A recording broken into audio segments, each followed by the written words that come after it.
Joining us once again from our office in Dallas, Texas. It's the founder of the Brain Performance Center and the Brain Performance Institute, psychologist Dr. Leigh Richardson. Hi, Leigh. How are you doing today? Hi, Jim. I'm doing great. Great to be back with you. Yeah, it was very nice too. We had a lot of fun last Thursday, and we're gonna have a lot of fun right now. And so, what I want to address ASAP is the name of your book is Jesus. I better reread it because I'm not gonna. It's the subtitle I'm interested in. The name of your book is Brain Crisis Brains: Unlocking Brain Capital for Smarter Decisions. And my first question today is, what is brain capital? Well, brain capital really it's based off of your cognitive, your emotional, and your social resilience. But it's more than that. You have to be able to be adaptable. Because if you're not adaptable, you don't have the ability to be agile and to pivot. And you got to be able to tolerate stress in today's world. All leaders are going to have a stress component that they have to manage. So you said it's a combination of cognitive, emotional, and what? What And was that? social. And social. Yeah. Mhm. So what is the um if you're talking about like cognitive function, or actually what I was going to say is, uh, how does this relate to actually pragmatism? Well, pragmatism, that relates more to me how you analyze it, how you break it apart, and how you perceive it. Uh-huh. And with brain capital, that's all part of it. But brain capital, meaning brain's capital ability is you can process, you can adapt, and then you can take that information and you can act in a leadership role from it. If we're going to go into the assumption like we did for the previous installment here, that basically everybody's a leader, even if it's just in their own lives, why does brain capital matter? Because everybody, regardless of what you're doing in your own life, you're in an information overload. We're fatigued. There's our workplace stress is at an all-time high. And if we don't have brain capital and we find ourselves in a challenging situation, which we all do at some point, even during the week, we don't solve the problems, we don't make the right decisions, and then we end up frustrated and down on ourselves and with bigger consequences that may impact our family, our friends, or a team. This gets to I've told you in the past was involved in classical music, and this gets to I'm hinting at something here, but first I want to ask you, what makes some people more resilient than others? Do you have any idea? I do. I think it comes from your life experiences, what you've been through. There's four things that puts a brain in a dysregulated state: genetics, physical head trauma, emotional trauma, and stress. And I think all of that plays into your brain's ability to be regulated, plays in your ability to be resilient. I'm going to throw out an idea here because from classical music. So I studied with a very famous composition teacher named Alfred Reed, and he always said that he thought that what encompassed talent was 60% environmental factors and 40% internal, for lack of a better term, talent or ability. Do you have any thoughts on this? How does this relate to what you're talking about, or does it? I don't even know.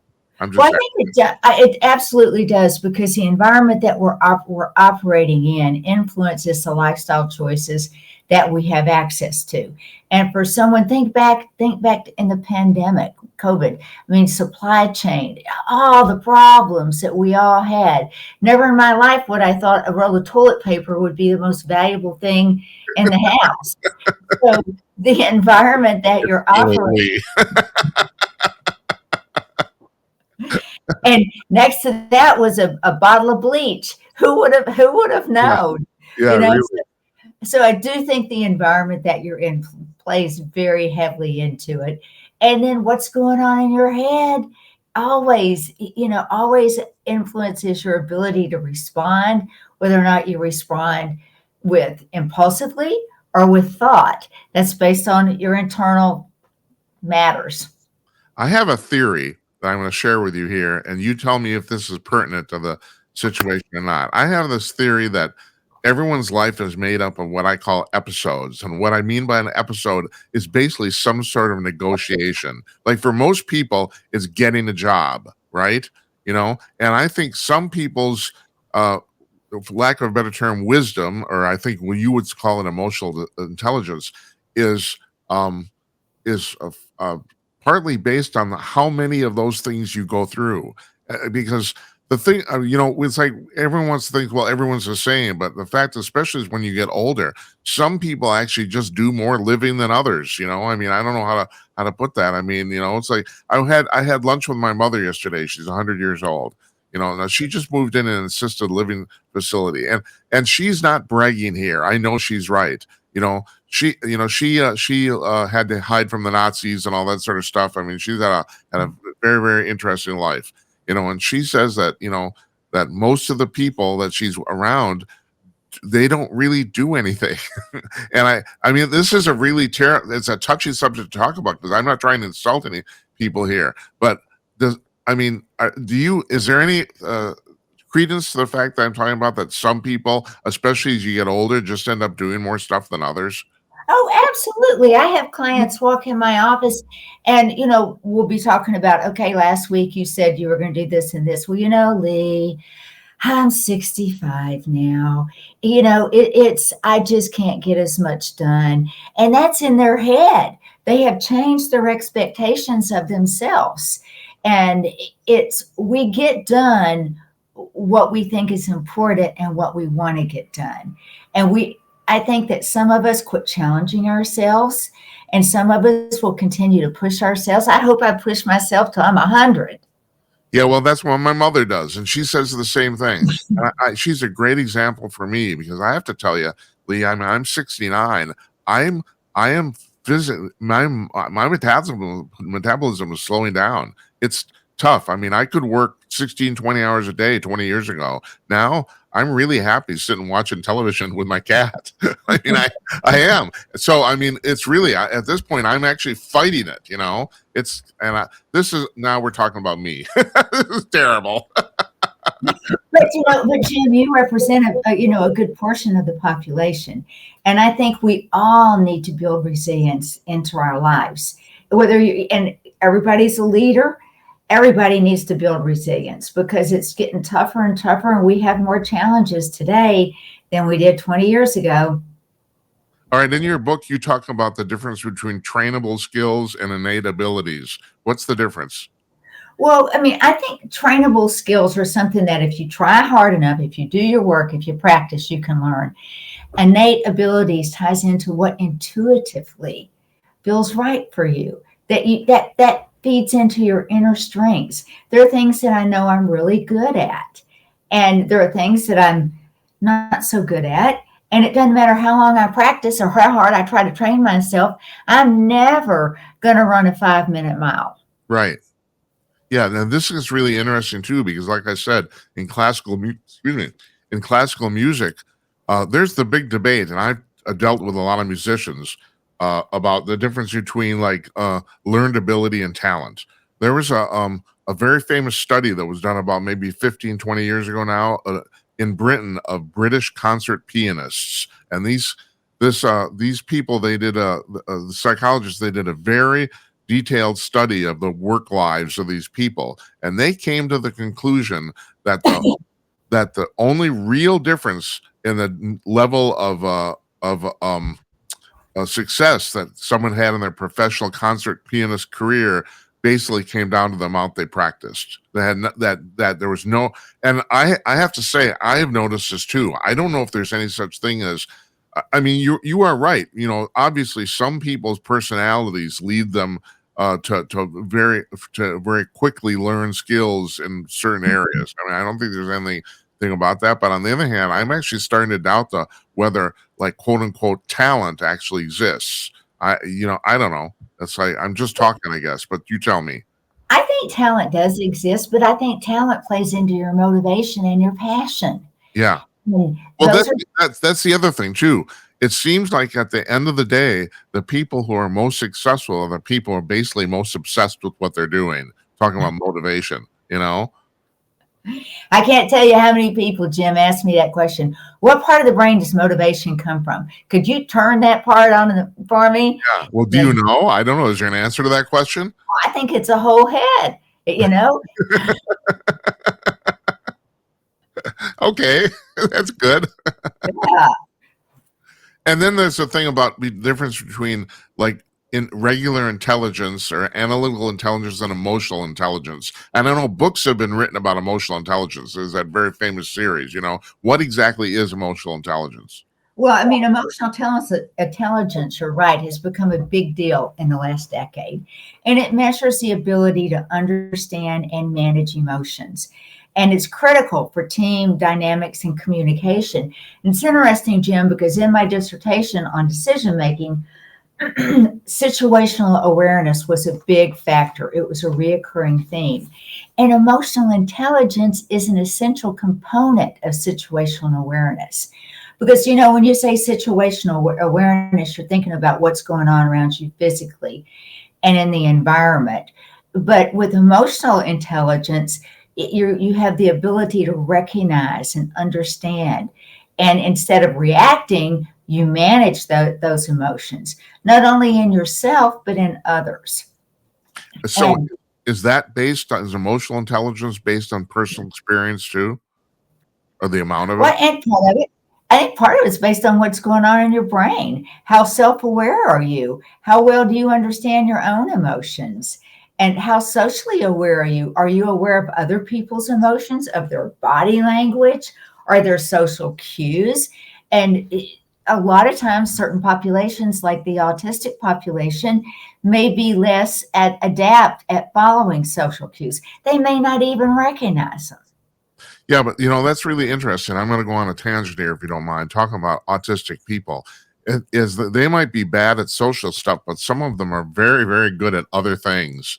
You know, Very, very much so. I mean, if you look at their attention to detail and the abilities that gives them in certain professions, I'll tell you a great story about that autistic population. I had a client referred in, and he was on the spectrum, and he was referred to me because he was having relationship problems. He'd only been married a year. And so he'd been in and out, quite a bit. And I saw him one day and I said, "Oh, how you doing today?" So, "Oh, I'm doing good." I said, "Well, you're either going to work or you're coming from work, because you always are every time I talk to you." And he's like, "Yep, going to work." I said, "You know what? I have no idea what you do." And he said, I said, "So tell me, what do you do?" And he said, "Well, Miss Leigh, I don't know if I'm allowed to." And I said, "Well, of course you're allowed to. Anything that you say to me, I run this business under the license of a counselor. And anything you say to me legally, I cannot repeat unless I have your permission." He said, "Okay." He said, "I'm a gambler, but I'm legal, Miss Leigh. I don't cheat and I don't steal." And I said, "Of course you don't." I said, "You're autistic. You follow patterns. You're great at gambling." yeah, And he said, "Yeah, I am." So, I mean, you're right. Everybody's got strengths that put into the right environment, they can maximize. yeah. So, all right, but if situational awareness is in your brain, can you learn awareness? I think that self-awareness is harder to learn, but I think you can learn to be socially aware. I think you can be, it's just like how you learn to make a good decision. You follow the three steps. So I think self-awareness was the hardest, because that's understanding your own emotions and then being able to regulate your responses. Yeah, and I suppose I never thought about this, but if you're talking about situational awareness, it's kind of like being trained to be a police officer or military people. They're trained to be aware of their environment, and they're literally trained to do it. I'm going to bring something up here that you may think is nuts, but I think it might be a good example.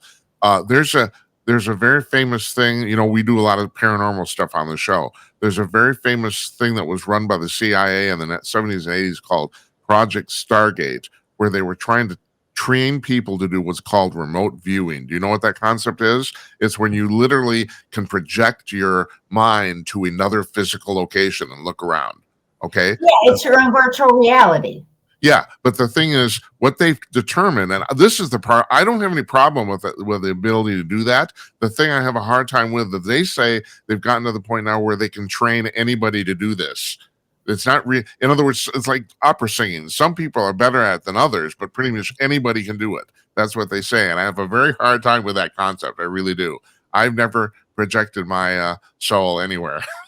Other I don't think that some people, they don't process information that way. Some people don't process on a spiritual level. So I stand in your camp. Yeah, interesting. Yeah, I spent this is a million years ago. I had to train an actor how to sing, and he had never done it before, and he was basically tone deaf. And we got to the point where he could do a reasonably good job. I mean, he was never going to be Frank Sinatra ever, but he could do the musical, and that was the thing that was important. So I mean, I was very proud of that. Once again, we're talking about me. Why are we talking about me? We shouldn't be talking about me. All right. So, do you have some examples of organizations that prioritize brain capital and leadership? Can you give me a few? Well, I do. And a couple that come to mind are, look at NASA and astronaut training. I mean, astronauts aren't just trained for their technical expertise, but can you imagine the resilience that it requires to stay in a spaceship for 6 months at a time and never to, you never to walk out, breathe fresh air, pet With the people you dog. don't like. Yeah. I mean, and their training, they train them, they use simulated crisis situations so that they can develop that stress tolerance. And you got to be able to make a decision under pressure. So that's a great example of brain capital. Leigh, And did you ever hear about Biodome 2? Are you familiar with that? not This, much. this is about 20 years ago. They put a bunch of people in the desert. They were going to simulate a colony on Mars. So I think they took like 9 people, I think it was. I don't know exactly the number about that. It was roughly a dozen or a little less. And they put them in a completely sealed facility that they were supposed to stay in for a year. No one was supposed to go in and out. They weren't supposed to get any additional food. It's basically like they were in Mars. And the really interesting thing about that, it completely failed. These people almost died. Well, I can almost predict that. Yeah. Oh, interesting. Okay. So I should have talked to you first. I don't know about that, but look at the U.S. military special forces and the elite military units like the Navy SEALs. I mean, they emphasize mental agility and stress resistance as much as they do physical endurance. And they actually use neuromodulation techniques. They do mindfulness training. They do cognitive flexibility exercises that enhance decision making in those high pressure situations. It is all about training. And finally, companies in tech, healthcare, and finance, they're starting to be future oriented, and they're starting to look at some of those same things. In our last little talk here, you were talking about empathy. And so you just brought up NASA and the special forces. And the thing I find interesting about, especially the second example, but maybe both of them, and that is, I don't know if there's a lot of empathy involved in those training sessions. In other words, when it comes down to how important is empathy? Well, no soldier left behind. And I think there's some empathy in that. And Oh, yeah, you got a good point. That's true. Right. Yeah. So I do.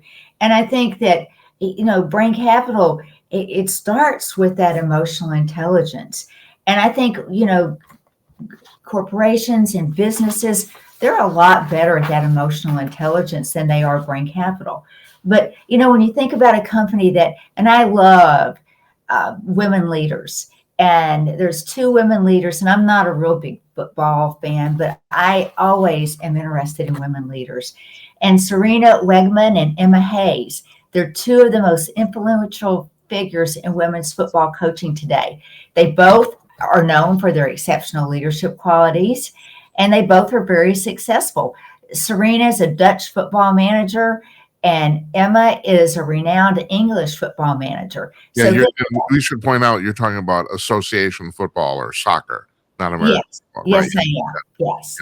And when you look at what makes them such good leaders, it's that emotional intelligence, it's that empathy. Both of the coaches are known for prioritizing their players' perspectives and creating environments of mutual trust and respect.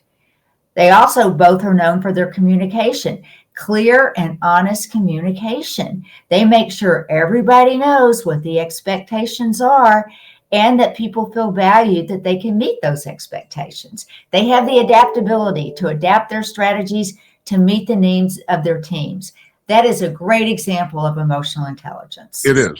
And the other thing is, I'm getting off a tangent here, but this is what I do. I ran into this English guy at a party about 5 years ago, and I'm talking to him, and I'm a kind of a fan of the Premier League, the Premier Soccer League in England, in Britain. And I know we started talking about football or soccer, or whatever you want to call it. And he brought up a really interesting thing to me. I never thought about this. He said, and if you stop and think about this, that soccer is the oh, how did he put it? It's the once the game starts, the coach has no influence at all. It's all in the preparation. It's like American football. You're calling plays. You're taking players in and out. All there's just like a chess aspect to it. In soccer, once the game starts. Matter of fact, in the Premier League, literally the coach it's illegal for the coach to yell out plays. So once the game starts, it's like it's hands off. And I don't know why I brought that up, but it's just and the other thing is I'm a big fan of women's volleyball. And I would make an argument, and forgive me, you might think this is sexist, but women's volleyball to me is the only sport where it's actually more interesting to watch women play than men, which is the reason they dominate that sport. I mean, they really do, even though there is men's volleyball. But everyone wants to watch the women. I've never been able to figure out why. But it's kind of the same thing with volleyball. So you can't really. There's no real. Once the game starts, there's nothing really for the coach to do. I don't know why I brought that up. I just find it interesting. I don't know. Well, I find everything that has to do because I'm a big supporter of women leaders. I'm a big supporter of women in sports. For a long time, they haven't, people haven't recognized them the way that you did. So I appreciate that. Yeah, no, I keep telling my wife, if I was 20 years younger, I'd start the professional women's volleyball league. I would do it. I think because there seems to be. I mean, we go to the University of Minnesota here. They sell out every match. It's like I'm just talking, but that's what I do, Leigh. So it's like maybe it's not a bad thing. At any rate, so what can people do to increase their own brain capital? Well, and everybody needs to do that. Nobody can do it for you.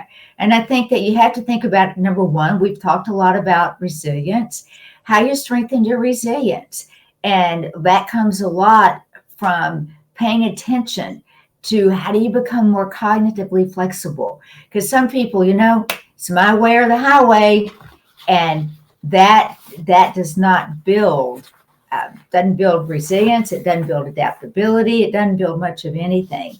And to be, you're right about that, but there's two different aspects of that. On the one hand, one people they're like aggressively set in their ways, my way and the highway.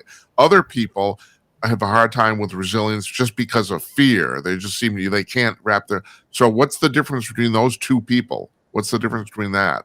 Well, I'll tell you what they have in common, and that is neuroplasticity. Their neuroplasticity is what gives the brain the ability to change, to take that gray matter and make it flexible. If that brain doesn't have enough neuroplasticity, it gets stuck. And for those that cannot make that decision and move forward, their brain is stuck. And you can by learning new things, by doing novel things, following new ideas, you build that neuroplasticity. And I find that people that are so 100% obsessed with their idea, they have researched it so well, they've probably lived it, they probably can give you, countless stories and examples of how it's worked. Their brain has got the neuroplasticity going on. And I think another thing is how you adapt to stress. Because people with high brain capital, they don't just handle stress. They use it. They recognize they're in a stressful situation. They stop, they assess, and they recognize and decide, okay, this is something that I can grow from, and I'm going to improve my decision making from this situation. And I tell everybody I coach, you make a mistake. Big deal. If you learn something from it, and if you apply what you learned, that's a win-win. At 69 years old, I've come to the conclusion that the hardest thing for people to learn or get or let go is the fact that it's not bad to make bad decisions. I don't. It's like I don't know about you. As a child, I think a lot of children think this. Oh my God, I failed or I did something wrong. It's terrible. No, it's not terrible. It isn't. You know. Not. It's learning experiences. Right. It's how you learn, and it's how you grow. You brought up something here about the fact that a lot of leadership changes are based on internal family disagreements, but is that necessarily a bad thing? I don't think it has to be if it grows the business, if it leads, if it leads to growth. I mean, I've worked with some very small business owners, and it's family owned, Yeah. and there's always family drama, but it's not just in the small companies.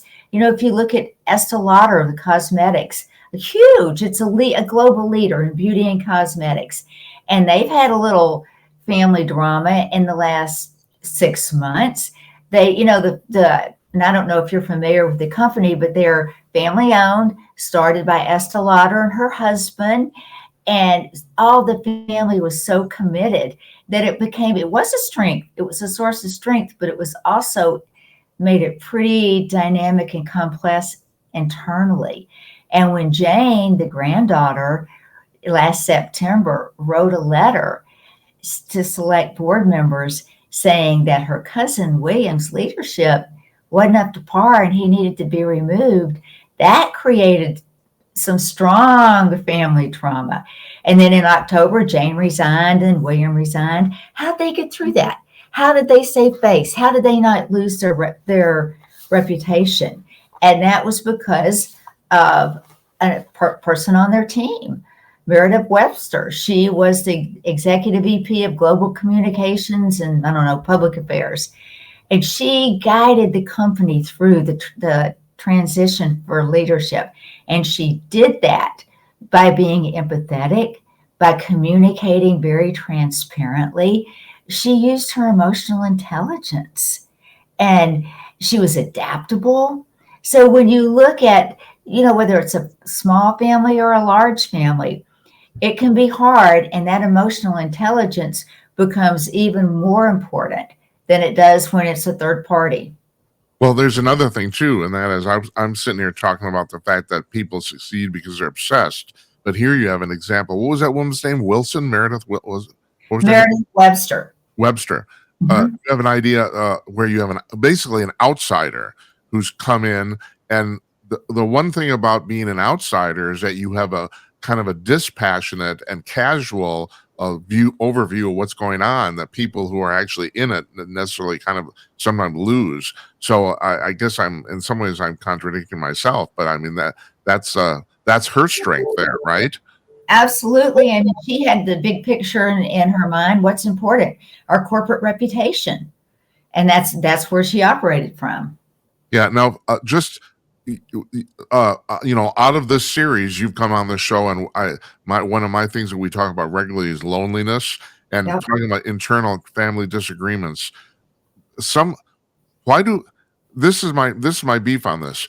People, I mean, every family has disagreements, like you say, but for most people, not all of them. I know some of them are really severe, but for most people, it's just petty. It's petty stuff. Like, how do you let go of that? And that's the hard part, is letting go of it. We may be able to admit that it's petty, but because that lives in your subconscious, and it's there, and it just goes round and round and round, and it'll work its way up to that conscious level, and we'll just slap that right back down. I can't deal with that right Yeah. now. And then And the next thing you know, you're not talking to your relatives. Yeah.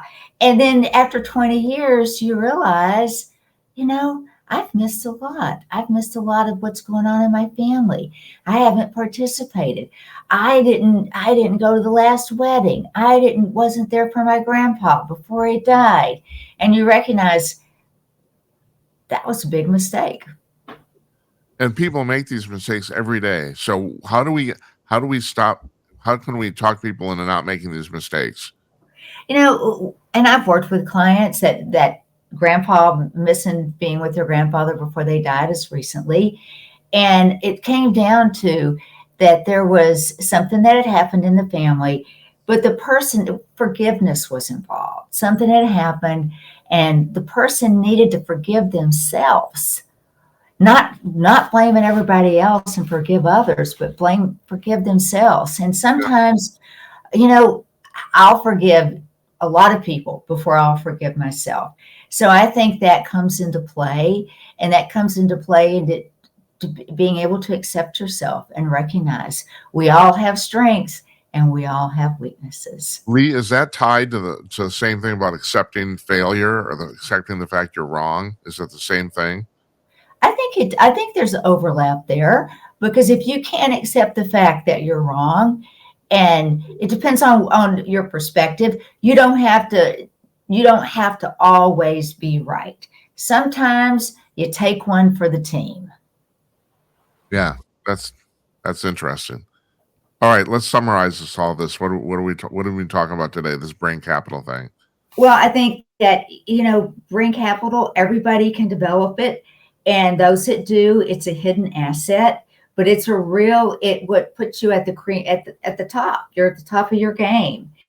And brain capital depends upon your cognitive intelligence and your emotional intelligence, but it's more than that.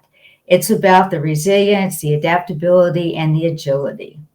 And organizations, we talked about Estee Lauder, they invested very highly in emotional intelligence, but that took them out of that transition stage. Organizations that invest in brain capital will see better outcomes in crisis leadership. So I think our big takeaway is that leaders can strengthen their brain capital, focus on your cognitive abilities, mindfulness, that helps you connect with your emotions, exercise, and self care. Take care of yourself. Yeah, I don't want to drag this out, but you brought up something on our previous talk, and then I can't remember where I was. I was watching television, and people were talking about the same thing, about the fact that there's not enough quiet time in most people's lives, and if you don't have any quiet time, you can't think. And You're, you were if, talking about that same thing. if you're not able to hit the pause button, then you're just going to be in cognitive overload the whole time. Right. So really quickly, how do people do that? If someone's watching this and they're having a hard time putting their cell phone down, what do you tell them? I tell them to stop and just focus on their breathing, because number one, you have to breathe. And if you can focus on changing your breath rate, when I'm talking to you, I'm breathing 12 to 14 breaths a minute. I have to spit it all out. But if I stop and I focus on my breathing and I slow it down, that changes my heart rate. And if I can get my breath rate and my heart rate to dance together, I've created heart rate variability. And that's a feeling of well being. So if you can just stop, and you can do it anywhere, doesn't matter if you're in the middle of a board meeting, you can stop and focus on your breathing. That's fantastic advice. I mean, there you go. Folks, you just heard it. You heard it from a beautiful horse's mouth.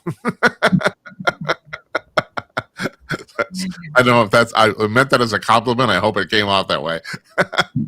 It Right, did. Leigh, can you give us? Do you know what we're going to talk about next week then for our last show here? For our last show, Jim, it'd be interesting to combine any comments or questions that you get, and maybe we keep everybody's interest up. And what is that next show? It's going to be about the brain, and it's going to be about brain capital. So let's build some interest, and let's see if that maybe makes Yeah, some. and before we're done here, I just want to point out, if you can if you have a question for Leigh, you could either text it to 408-458-5088, or you can call our call-in line when we're not on the air and leave a voicemail message. You got 2 minutes. That's 325-225-5546. That's on the bottom of the screen when we do all these shows. If you have a question for Leigh, you can text it or call it in, and yeah, we'll either play them or read them, one or the other. So, okay. Thank you, Leigh. Thank you, Jim. Thanks. We'll see you next week. Take care. All right. Bye Bye. bye.